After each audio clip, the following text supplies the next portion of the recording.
राधे राधे। आइए हम आपको एक छोटी सी कथा सुनाते हैं। प्रभु की माया वही जाने। ठाकुर जी की माया सिर्फ ठाकुर जी ही जान सकते हैं। हम तो सिर्फ उनके बालक हैं। हम उन पे विश्वास कर सकते हैं, उनसे प्यार कर सकते हैं। तो कथा का शीर्षक है प्रभु की माया प्रभु ही जाने।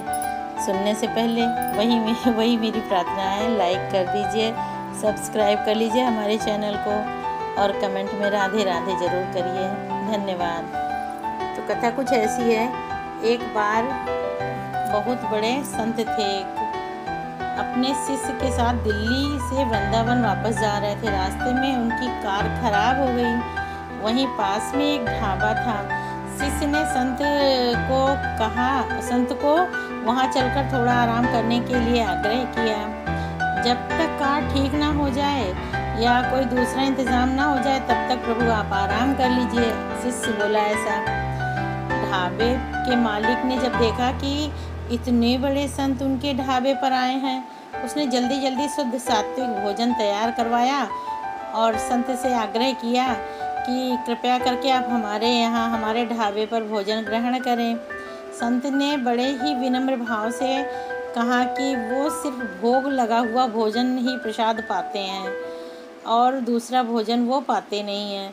ढाबे का मालिक बहुत निराश हो गया। उसने बहुत ही श्रद्धा और भाव से भोजन तैयार किया था। जब वो निराश हो गया, शिष्य भी दुखी हो गया यह सुनकर कि संत ने सुबह से कुछ खाया भी नहीं है और बिना भोग लगाए हुआ भोजन वो पाएंगे भी नहीं। ठीक उसी समय एक कार आकर वहाँ पर रुकी, जिसमें एक दंपत्ति गोपाल जी को लेकर बाहर निकले और ढाबे के मालिक से कहा, कुछ सात्विक भोजन तैयार करवा दो, क्योंकि मेरे गोपाल जी बहुत सफ़र करके आए हैं और गोपाल जी का भोग लगने का समय हो गया है। उन्होंने बताया कि वो लोग वृंदावन से दिल्ली अपने घर वापस जा रहे थे। रास्ते में एक दुर्घटना की वजह से वे समय पर घर नहीं पहुंच पाए और अब उनके गोपाल जी भी भूखे हैं, उनका भोग लगाने का समय हो गया है। तो उन्होंने ढाबे के मालिक से आग्रह किया कि कुछ सात्विक बना दो। प्रभु की इस लीला को देखकर ढाबे के मालिक और शिष्य दोनों की आंखें भर आईं। संत के लिए बनाया हुआ भोजन गोपाल जी के लिए भोग लगाया गया। फिर वो प्रसाद संत के पास पहुंचा और संत ने वो प्रसाद ग्रहण किया। संत ने जब सारी बातें सुनी तो वो दौड़कर गोपाल जी के पास आए और दंडवती करने लगे। संत के आंसू रुकने का नाम ही नहीं ले रहे थे। संत ने कहा, कन्हैया, आज तूने मेरे लिए इस ढाबे पर जहाँ प्याज लहसुन की गंध, मेरे लिए मेरे पास मेरा यहाँ बैठना मुश्किल हो रहा है और तू मेरे भोग पाने के लिए उतनी दूर से यहाँ मेरे पास आकर भोग लगाया तूने। वाह रे कन्हैया, तेरी लीला अपरंपार है। मैं भूखा ना रहूं इसलिए तू कुछ भी कर सकता है।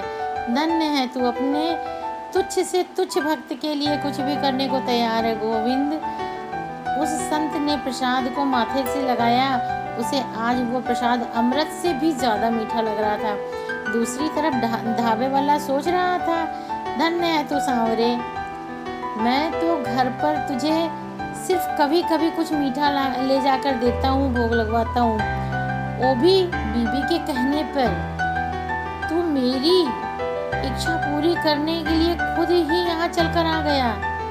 संत के प्रसाद पवाने के लिए खुद यहाँ चल के आ गया। तेरी कृपा और करुणा का कोई पार नहीं है गोविंद।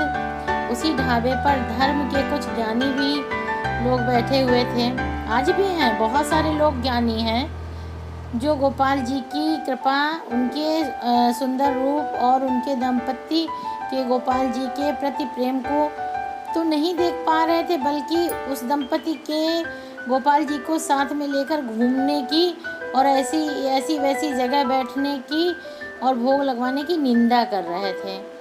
जहाँ बगल में सलाद की प्लेट में प्याज रखा हुआ था, नज़र भी हमारी और नज़रिया भी हमारा है, हम देखते वही हैं जो हमारा मन देखना चाहता है।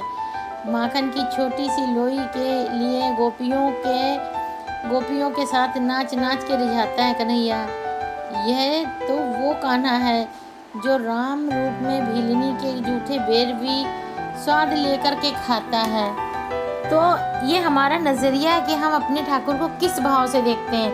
लेकिन जिसके दिल में, जिसके हृदय में ठाकुर के लिए प्रेम होता है ना, उसको हर जगह, हर परिस्थिति में सिर्फ ठाकुर ही दिखता है। बाकी आसपास की गंदगी क्या है, समय क्या है, ये नहीं देखते हैं। प्रभु के जो भक्त हैं वो नहीं देखते हैं। तो कथा का सार यह है कि अपने भक्त को भूखा ना रखने के लिए ठाकुर प्याज लहसुन की प्लेट तक पहुंच गए। अब इससे ज़्यादा अपने ठाकुर की महिमा हम क्या बताएं, हम क्या बता ही सकते हैं। बस ऐसे ही सब पे प्रभु कृपा बनाए रखें, और जिस पे ठाकुर की कृपा है वो राधे राधे करके कमेंट ज़रूर करेंगे। राधे राधे।